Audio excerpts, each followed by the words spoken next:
Hello, everybody. We're here at the Fort Christmas Baptist Church in Christmas, which is about halfway between Townsville and the Orlando area. This is the fellowship hall.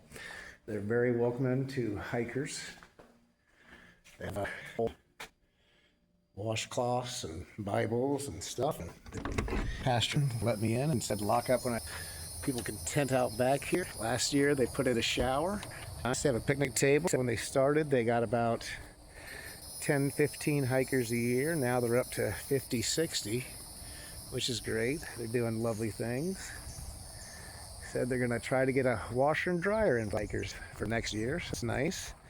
It's definitely a lot better than our camp last night up at Fish Claw campsite, just north of town. But I didn't have a lot of choice. I struggled in there after almost 19 miles. I went the trail, but it ended up being underwater. Got to the flood ponds are back to the high water trail, Orlando Lands, and it wet. Saw birds wet, a bear noise been ran off. Look at there, there's a rooster at the post office next door. Pastor Kenzie popped off 3 of them a while back, and people have come and taken 2, but there's one little lonely guy here. But back to the trail. To navigating through the Orlando wetlands, which is a nice way of saying this is what process our human effluents and then pump them into the St. Johns River. But we'll give you biking paths and walking trails, and you can ride horses, and there's picnic venues and bathrooms. The trail turned back into a big muddy mess and thigh-deep water or calf-deep water. And there was no way not to get my feet wet. My feet would not stay in those wet boots. They're waterproof up until the point where the water comes in over the top, and then in case they're not.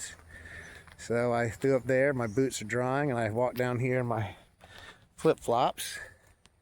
Pastor Ken came out of his way to open things up for me and turn it on, the shower. It is hot water. They have soap, and they have a bathroom, and they have shampoo and conditioner. Like I said, clean towels. There's bottled water, 5 gallons of it, and I asked him for a spigot to fill my bottles, and he goes, no, this is what this is for. He's very nice people, so if you're passing through, I would recommend coming here.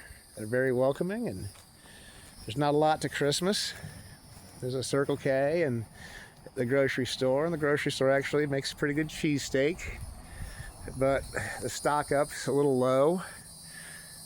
We're about to buy out all their sardines when I get fully charged here. They have Wi-Fi, so anyways, remember, not all who are lost are wanderers, but all who wander are not lost, or words to that effect.